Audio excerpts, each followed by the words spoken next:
জাআ রাজুলুন ইলা রাসূলিল্লাহি সাল্লাল্লাহু আলাইহি ওয়াসাল্লাম, এক ব্যক্তি আল্লাহর নবীর কাছে আসছে। আসার পর বললেন, ইয়া রাসূলুল্লাহ, মান আহাক্কু বিহুসনি সাহাবাতি, আমি কার বেশি আনুগত্য করব, আমার বাবার না আমার মায়ের?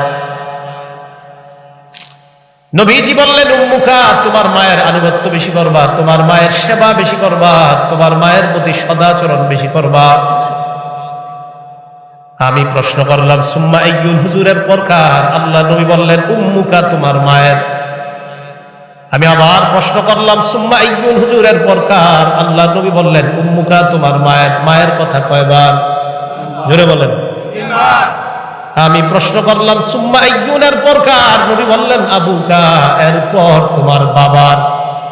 মায়ের কথা কয়বার? প্রশ্ন, মায়ের কথা নবী তিনবার কেন বললেন? এই তিনবার বলার একটা কারণ আছে।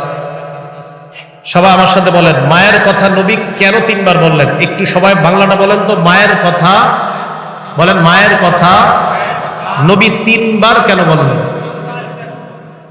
জবাব, মা এমন তিনটা কষ্ট পায় যে তিনটা কষ্ট বাবা কখনো পায় না।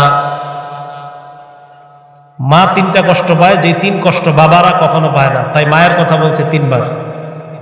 আল্লাহ বলেন, হামালাতহু উম্মুহু কুরহা। এক নাম্বার, মা সন্তানটাকে পেটে নিছে, এটা বাবা কখনো পারে না। দুই নাম্বার, ওয়াদাআতহু কুরহা, সন্তান প্রসব করার বেদনা বাবা কখনো সয় না, এটা একমাত্র মাই সহ্য করে। এই জন্য হাদিসে আল্লাহ নবী বলেন, কোন নারী সন্তান প্রসব করার সময় যদি মারা যায়, আল্লাহ ওই নারীকে শাহাদাতের মর্যাদা দিয়ে দেয়। সন্তান প্রসব করার সময় কোন নারী যদি মারা যায়, আল্লাহ তাকে শাহাদাতের মর্যাদা দেয়। কেন?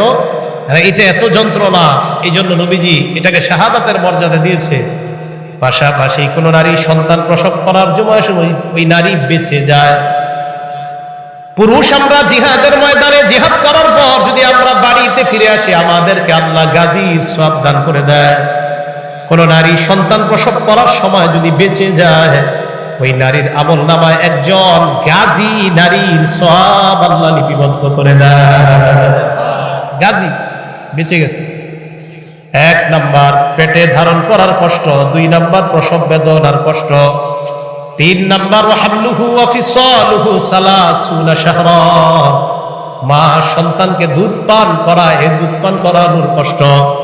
একটা নাই, দুইটা নাই, তিনটা নাই, বাচ্চা কান্না করতে দেরি, মা সাথে সাথে লাফ দিয়ে উঠে সন্তানটাকে দুধ পান করায়। বাবা কখনো এই কষ্টটা করে না। এক নাম্বার, পেটে সন্তান নেয়, এটা বাবা কখনো নেয় না। দুই নাম্বার, সন্তান প্রসব করে মা, বাবা কখনো করে না। তিন নাম্বার, মা দুধ পান করায়, বাবা দুধ পান করায় না। তাহলে বলেন তো, মা কয়টা কষ্ট অতিরিক্ত করে যে তিনটা কষ্ট বাবা করে না?